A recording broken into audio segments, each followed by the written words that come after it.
You're listening to the Author Stories Podcast, bringing you the story behind the stories and the storytellers.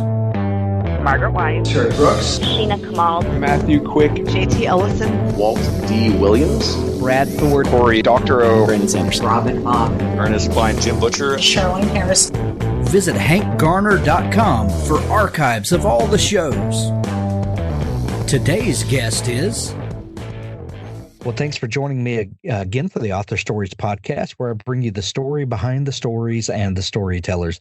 Today, I'm super excited to have Eileen Moskowitz-Palma back on the show with me today. She has a fantastic new book, and it's called The Popularity Pact, School Squad Book 2. And if you remember a few months back, we were on talking about Book 1, Camp Clique, and this is the follow-up to that. Welcome back to the show. Thank you so much for having me, Hank. It's great to be back again. Absolutely. You too. Eileen, it's been kind of a crazy summer, hasn't it? I mean, we're recording this just as fall has set in and October has rolled around, and this crazy summer is hopefully fading into a thing of the past. Yes, hopefully. And it's funny because when we spoke last spring, I don't think either one of us thought that we would still be in this place of... oh, no, for sure not. We did not think that we would be talking again. I think we thought when we were talking again, the world would be opened back up again and things would be different. So it's pretty surreal. It is pretty surreal. And, you know, as an author who writes stories for a younger audience, and I would imagine I've not written books in this, for this target audience and things, but I know lots of people who do, and I know that getting in front of young readers is kind of an important part of the book marketing and telling your story and getting people excited for the book. And there have been some challenges this year with connecting with your core audience the way that you normally would. How has that been going, and what do you think that you've learned, that maybe positives that you've learned that can be taken into the future, and maybe allows us to think differently about how we connect with readers? I love that question because I have been connecting virtually probably with more readers than I would have if it wasn't for this time that we're in. So last time we spoke, I was sort of just getting things moving with a virtual writing camp. And so I started it off thinking it would be something that would go on for a couple of weeks. I started it right when the schools shut down. I offered a writing camp to help out all these kids who were suddenly stuck at home and their parents were trying to work full time while managing this sudden homeschooling experience. So I started it off with a couple of groups, and it grew and grew. And so what started out as this small writing camp that I was running myself, I ended up partnering with 6 public libraries, the Providence Children's Museum, the Rhode Island Department of Health, the Rhode Island Department of Education, and Sarah Lawrence College. And I have been running these programs since March, and I have worked with over 300 kids from all over the country. So it's been pretty amazing because anytime I have kids in my group and they're from, I could have one kid from California, someone else from Rhode Island, somebody else from New York, all in the same group together. It opened my eyes that there are more ways to connect with kids than the traditional classroom visit. And so I've been really inspired, and I'm going to continue these virtual visits. I'm trying to do some after school writing clubs through libraries and schools. I'm opening up to do Girl Scout visits. So I really learned from the launch of the first book that if we want to reach kids right now, we need to do it in a different way. And we need to be open to doing things virtually. And in doing so, we could end up meeting kids that we never would have met otherwise. So that's my takeaway. I spoke with Brad Thor a month or so ago, and we were talking about this very thing and connecting with readers and he writes thrillers and Mhm. political thrillers, and his core audience is probably a little different, but he's used to going out on book tour and visiting bookstores and having readings and then signing books and all of that. And this year obviously has been very different for him. But what he learned is that, where normally he would fly into a city or drive into a city, have an event that night, and then the next day is travel, and you pretty much can hit one, maybe two signings per day. Mhm. But with doing virtual visits, he could visit several bookstores within a day or even at once, Mhm. this may be a 1 in 100 years pandemic that we have, but we have the technology because we live in 2020 going into Mhm. 2021 that allows us to stay connected anyway. And hope books are one of those industries that there's a lot of ingrained things. We do things the kind of the same way because it Mhm. works. And but maybe we can look at this as kind of a shakeup for the way that it did kind of shake up the status quo, and maybe that's can be a good thing. Absolutely, because I had the same experience. I mean, in the height of the pandemic, when kids were home and figuring things out, I was doing 5 different writing camp sessions a day. So I was meeting with 5 different groups of kids from 5 different parts of the country. And I never would have had that opportunity. I wouldn't have been able to travel in one day to California, Texas, Rhode Island, New York, Connecticut, New Jersey. There's no way. So I agree with you. I have had this experience of being able to stack visits, regardless of how far things were located, in terms of geography. So I agree that is a wonderful thing that hopefully, when things are back open, people will still be willing to do virtual events, and participate in them, because I think it's a great way to reach people that you wouldn't otherwise have had the opportunity to meet. So, Eileen, the last time we talked, you talked about an early childhood desire through watching another teacher that you respected. Mhm. That you had this desire to become a teacher, and you said, I want to do that. And then later, having another influential teacher in a writing class, if I remember, you said, I would love to do that, and kind of these two desires Mhm. were born, and I don't want to say battled each other, but a lot of us, of course, we're three-dimensional people. We think of ourselves as having lots of different desires and things that we pursue. But this series that you have, the School Squad, kind of allows you to merge those two worlds in a fun way. Um, for the folks that maybe haven't listened to the previous show that we did, kind of recap what this series is and how you came to envision it and bring it to pass. Okay, great. So, thank you for reminding me that other people might not have listened to the earlier episode. So, I wrote a 2 book series. It's called The Popularity Pact. The first book is Camp Clique, and as I said, it released back in April. And the sequel is School Squad, and it is released. It has already released yesterday, which is really exciting timing. So, the purpose of the book, the main message of both books, is that true and authentic friendship is more important than fitting in.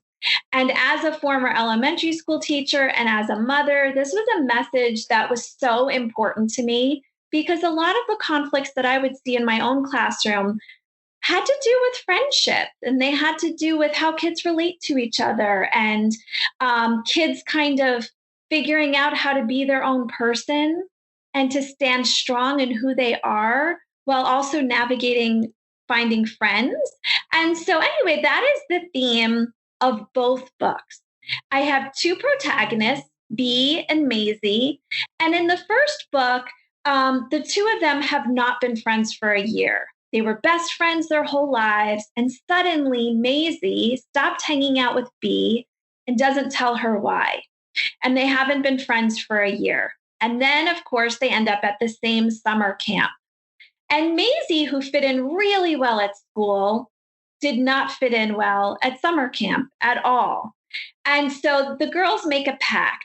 And Bea says, I'll help you fit in at camp if you will make me popular when we go back to school. And so in that first book, Bea works really hard to make Maisy fit in at their summer camp.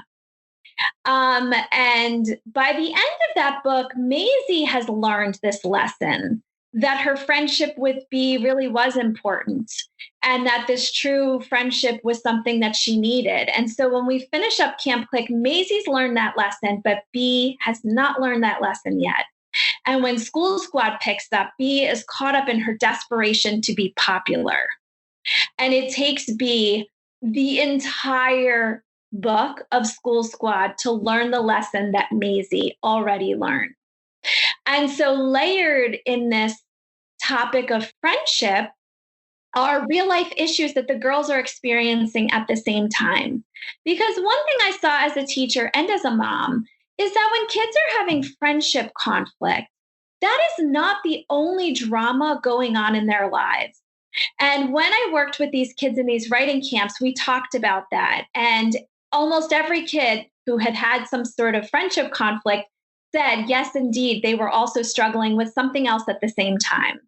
So in School Squad, Bea is really struggling because her single mom is finally dating somebody. And so not only is Bea dealing with her mother dating for the first time since her parents got divorced back in first grade, her mother is dating the math teacher at school, which is embarrassing for Bea. Could you imagine? And he's kind of an embarrassed, not only is he a math teacher, he wears like bow ties with tacos on them and matching socks. And so he's kind of not someone you'd want to brag about being your mom's boyfriend, right? So she's struggling with that. And she's also struggling with her father, newly engaged, planning his wedding. And there are two soon-to-be stepsisters who Bea envisions as these perfect girls. And so Bea is feeling like not only does she have to be perfect to fit in with the popular group at school, she feels like she has to change who she is to fit in with her own family. So she really struggles with this lesson about being authentic the whole book. Maisy, while she's struggling to help Bea fit in, is having some conflict herself because she's already learned that authentic friendship is more important than being popular. So she doesn't really care about this popular group that she's a part of. And if it was up to her, she would probably just hang out with Bea, but she needs to hold up her end of the bargain, which means she has to help Bea fit in with this group of girls that Maisy has outgrown. On top of that, Maisy's large struggle is that her mother is returning home from inpatient treatment for a prescription pill addiction. And everybody else in Maisy's family, they've all forgiven her mom. And Maisy just isn't there yet. And there's a lot of tension while Maisy struggles to find forgiveness for her mom and to trust her again. So that is really, there are a lot of these layers that come to light in School Squad, because in Camp Clique, the girls are dealing with the friendship drama, and there's hints about what's to come in the second book when the girls return home. But in the second book, all of those dramas, like dramatic problems, are waiting for them. So yes, that's what the series is about. Do you want to get paid to write stories? Do you enjoy collaborating with other talented storytellers? Do you want to work completely remotely and set your own hours? Relay Publishing is looking for writers and editors to work on fiction projects across a range of genres, from thrillers to sci-fi, fantasy, and romance. The Relay process is extremely collaborative, in the same vein as a TV show's writer's room. If you're a story geek, then you'll be on a great team. There are 7 ghostwriting positions and 10 editing positions currently available. please go to www.recruitment.relaypub.com. That's www.recruitment.relaypub.com for more information on how to apply. Join a great storytelling team today. Papyrus Author was designed and developed with the modern writer's needs, wishes, and preferences in mind. From big structures right down to tiny details, every single feature of our software has been carefully and meticulously crafted in collaboration with authors. Take charge of your writing with the author interface, which gives you access to different elements of your story, such as characters, backgrounds, and narrative structure. Move sections of your writing seamlessly in the navigator and evaluate the complexity of your text with our expert style and readability analysis. Never worry about losing progress with automated backups. With Papyrus Author, you can be your own writer, editor, and publisher. The world of writing is about to change. Papyrus Author, the word processor for authors, has arrived on the international stage. Unrivaled in its scope, it is the first software suite to unite every single step of creative writing. The vision behind Papyrus Author is to empower everyone with an idea to turn it into a great book for free. A word processing core that matured for over 10 years at its foundation, Papyrus Author goes beyond the text with its intuitive organizing layers for story, characters, notes, and research. The powerful style and readability analysis help raise manuscript quality. The inbuilt publication capabilities take the book directly to the reader with ebooks, docx, and print-ready PDF. Visit papyrusauthor.com to get started today.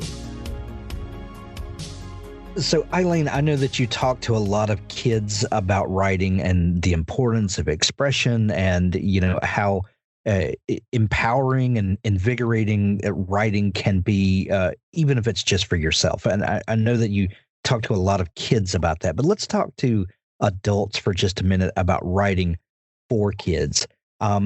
Because I know that there have been a lot of authors out there who have said, I can write a book for kids. How hard can it be? That's, you just tell a simple story.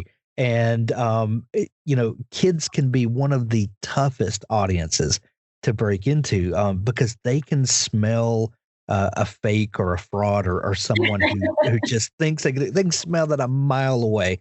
And I can only imagine that there have been tons of people that have said, I can write a book about friendship conflict or, maybe even prescription pill addiction. And, how hard can this be to communicate with this audience? Well, I can tell you personally, because I've raised 5 kids, for one, they are some of the most discerning readers and can see right through the smoke screen of people that are not in tune with the audience and don't have the best of intentions. So having said all that,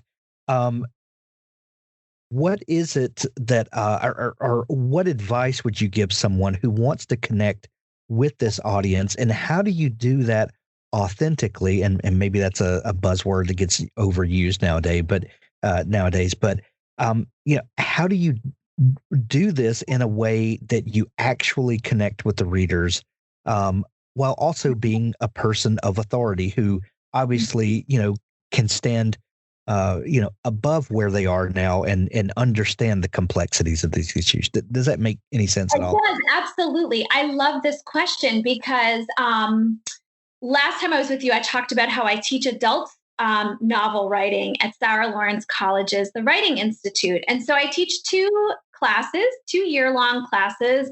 One is for all genres. It's called First Draft from Start to Finish. The second class I teach is writing for children and young adults. And so all the people in my class are either writing middle grade novels, YA novels. We have some that are also writing picture books.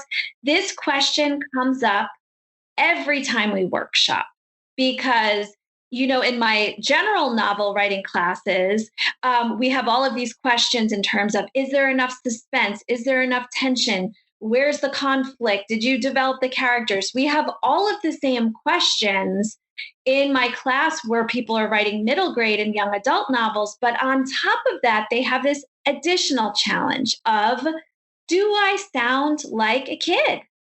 And that can be challenging because sometimes you have people who are in their 60s who have already raised kids, their kids have grown up, they might not have grandchildren yet.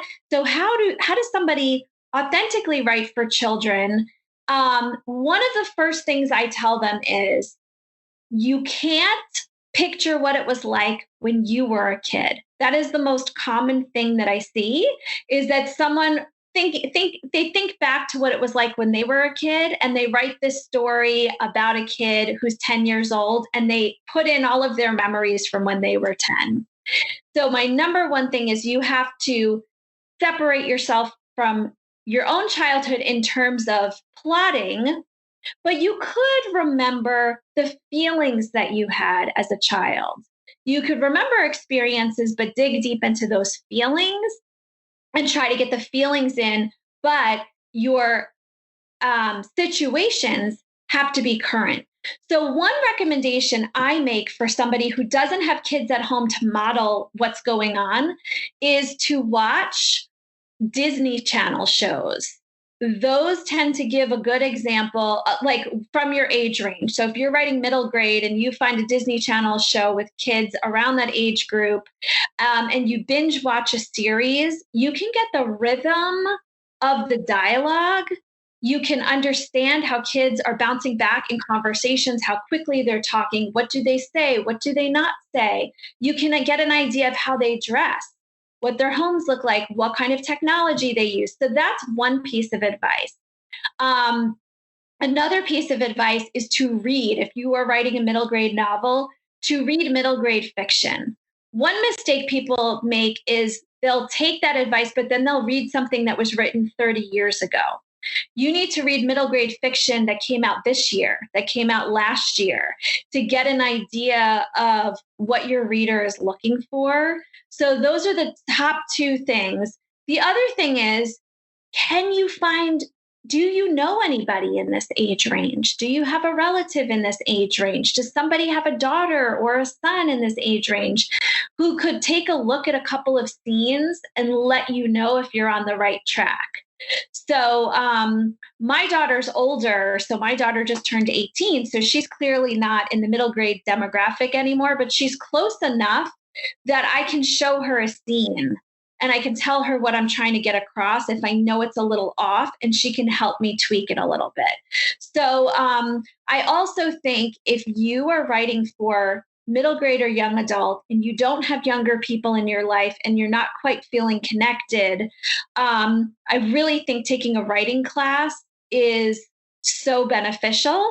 One of the positives that has come out of the pandemic is that now a lot of writing programs that traditionally were just in person are being offered virtually.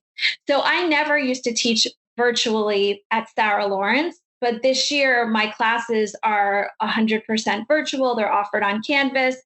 So I'm teaching people out of the tri-state area for the first time, which is amazing. So my advice to a listener who really wants to write a novel and you've always been meaning to take a class, now is the time to look into it, because if you are living in the Midwest, for the first time ever, you could take a class at Sarah Lawrence College here in New York, for example. So those are my big ticket pieces of advice. And sage advice it is. Knowing how to speak the language and to speak it authentically is of course of the utmost importance. But I'll tell you what, Eileen, I saw a kid a couple of weeks ago. I was out. I'm trying to remember. It doesn't matter where I was, but anyway, I saw this kid reading a copy of Super Fudge by Judy Blume. If people are not familiar, Super Fudge was a sequel to Tales of a Fourth Grade Nothing. Yeah. Super Fudge was published in 1980, and Tales of a Fourth Grade Nothing was like 72 or something like that. There's nothing current about these books, yet there's something about the way that Judy Blume writes these characters and tells the story that is timeless. what do you think about that? What do you think about writing stories that transcend the current cultural touchstones and the vernacular and all of the things that make things timely? Yeah, I love that question. Because you're right, Judy Blume. I read her growing up, I and did too. I mean, she's the best. Yeah, boys and girls alike loved Judy Blume. I read the books with my daughter. In fact, we read Are You There, God? It's Me, Margaret together. And that's what inspired my daughter to want us to join a church and get baptized. Just amazing. So, one of the things I love about Judy Blume that I tried to emulate in my own writing is that I think why her books have lasted so long is that she, as an adult, has always been brave enough to talk about things with kids that other adults shied away from. And so that's what I think one of the things that makes her books compelling. So in Are You There, God? It's Me, Margaret, there's religion, the topic of how do I choose a religion if I'm in a family where there are two different religious backgrounds. But she also tackles puberty at a time that nobody else was writing about those things. So what I tried to do in my own books is I tackled things that a lot of people wouldn't write about. A lot of people would be a little nervous to write about a mother who has a prescription pill addiction. So my hope is, 15 years from now, when maybe kids aren't on Snapchat anymore, they're not on Instagram, like I've referenced in my book, the message is about how to deal with forgiveness when you're struggling with a family member with addiction will still hold true. And the message about true and authentic friendship will still be there. So I think if you try to find universal messages in your writing that transcend time, I think that's the key. I don't know if you agree, but that's my guess. Well, I kind of think of it this way that some of the vernacular, some of the colloquialisms, the words escape me, but some of the things that we use are I look at it kind of like window dressing. Your books, the School Squad books are really about deeper issues that are timeless. We all have interpersonal struggles, and we know that school is just a petri dish for this kind of drama that is goes far beyond Snapchat and Instagram. That those may be catalyst for that, and maybe the way that those happen sometimes, but these are not new struggles. These are timeless struggles. What kind of, since you've been doing these workshops with kids and book clubs and things like that, what kind of reaction are you getting from kids about these stories and the timeless nature of the struggles that you're talking about? So I had one really pivotal reaction from one of the writing club kids. So what I did was I did 3 sessions of writing with the kids. And then the 4th session, we did a book club where they could talk about whatever they want, ask me whatever they want, talk about their favorite parts. And this girl said to me, I have an 18-year-old brother, and he had the same problem that Maisy's mom did. He injured himself playing a sport. He was prescribed pain medication, and he became addicted. And she said that she felt all of the same emotions that Maisy felt, in terms of being upset with the things that he did when he was using, trying to find forgiveness because she understood that he was sick, all of those things. So that was the most impactful response that I got. But I also, what was interesting to me is, like you talked about reading Super Fudge, and I read Super Fudge. When I wrote the Popularity Pact series, I thought mostly girls would be reading it and liking it. And then when I started doing writing clubs, I had so many boys sign up. And the boys had just as many things to say about the girls as the girls did. And I thought a lot of this clickiness that happens with girls and the seeking, trying to be popular and changing yourself. I had so many boys talk about their experience with that.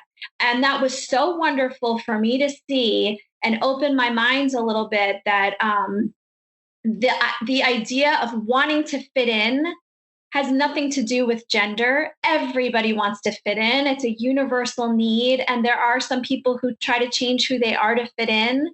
And it was so wonderful to hear from boys and girls about their experiences in terms of friendship. Almost every kid that I spoke with had some kind of friendship breakup or falling out at some point, which was interesting. So it was just nice to hear them talk about their own experiences. Even though there was only one child who spoke about her experience with addiction in her family, everyone had a friendship drama to talk about. And that's what we wrote about. The kids wrote about friendship stories where there was a drama or conflict. And so it was so great to have these kids talk about their own experiences, write about their own experiences. And I'm going to remember this when I write my next book. I'm going to really think about those connections that I made, and it's going to inspire me in writing. I love that. These really are human stories. We're talking about the human condition, and the window dressing may change, but there's always new ways to explore the human condition. And bravo for doing that. Eileen, you talked about writing going forward. I know that the School Squad was a duology. Is that right? Yes. So what's next? What are you working on now? So I just outlined a new book idea that has just been calling me. It's been in the back of my mind while I've been really busy teaching and doing the writing clubs and promo and all of that. So my next story is called Sixth Grade Switch, and it's a mashup of Back to the Future and Freaky Friday. So it's about a mother and daughter, and the mother is a helicopter mom who's really on top of her daughter and just wants her daughter's life to be perfect. And the feeling kind of they're having a lot of tension between them. And the mother's best friend comes to visit. And when she comes to visit, she brings magical bracelets with Tektite stones in them, which supposedly have time travel properties. And she gives the mother and the daughter the bracelet. And at the same time, they say, I wish she knew what it was like to be me. And when they wake up the next morning, the daughter, Billy, is in her mother's 12-year-old body in 1992. And nice. Yeah, so it's that time travel part of Back to the Future. Yes. And the mother wakes up in Billy's 12-year-old body in the current time. And so the mother has to live this curated life that she is forcing her daughter to live. And the daughter is going to see why her mother's the way she is when she lives through her life. So that's my next book that I have outlined. I've written the first couple of chapters. So that's my next project. What do you think? I think that's fantastic. I got excited when you dropped the twist on me there. That's going to be fantastic.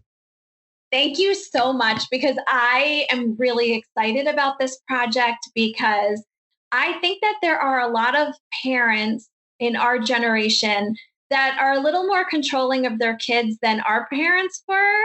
And most people who are like that, there's a reason why, and so I thought it would be really cool for Billy to see what it was that her mother was missing back then, and gain some understanding, but also for the mother to understand she can back off a little bit. And so anyway, I'm having a lot of fun with that. And that's my next project. That's going to be so fun. Eileen, will you come back and talk to us about that when the book comes out? Yes, absolutely. I would love to come back. I always love talking to you, Hank. Great. We'll look forward to that. Eileen, tell people where they can find you online if they want to dig into all the great stuff that you do. We're going to put links to the book in the show notes, but tell folks where they can find you. Okay, so I'm on Instagram. I love to post on my stories every day and kind of give people insight into what it's like being an author during this time. So my Instagram is Eileen Moskowitz-Palma.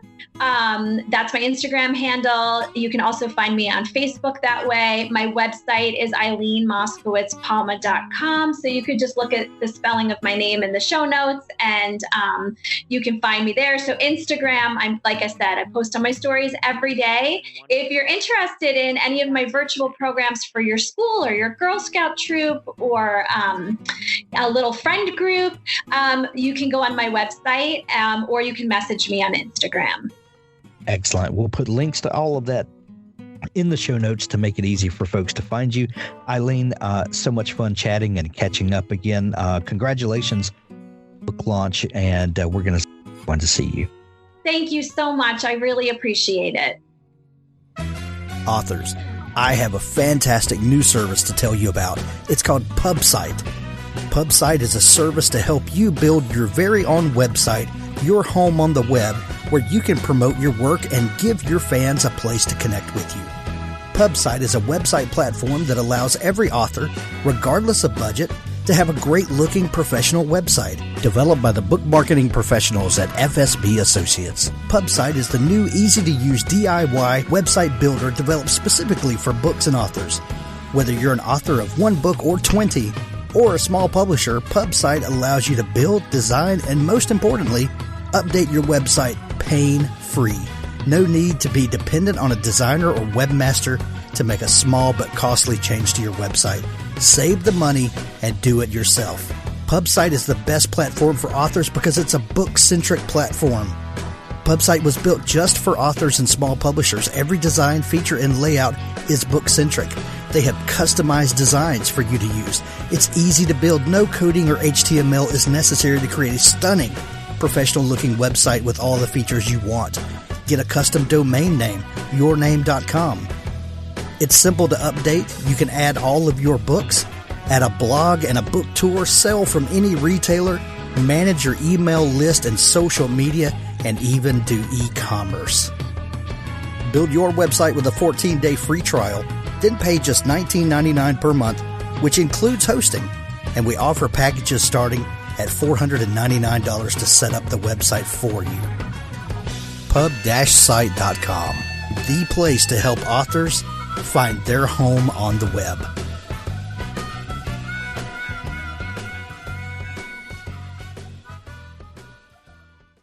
Do you ever wonder if a person's critical thinking comes at the expense of their own happiness?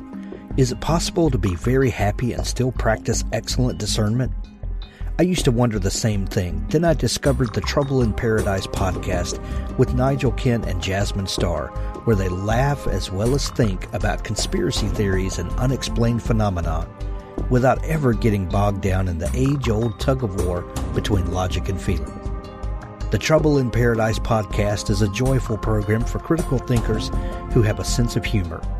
Join Nigel and Jasmine as they probe the intriguing and wacky culture of odd occurrences, strange news, and ridiculous coincidences on this hilariously intelligent podcast. Trouble in Paradise on Spotify, Apple Podcast, and Stitcher. Follow at Tipcast239 on Twitter. Trouble in Paradise with Nigel Ken and Jasmine Starr, a happy podcast for critical thinkers like you.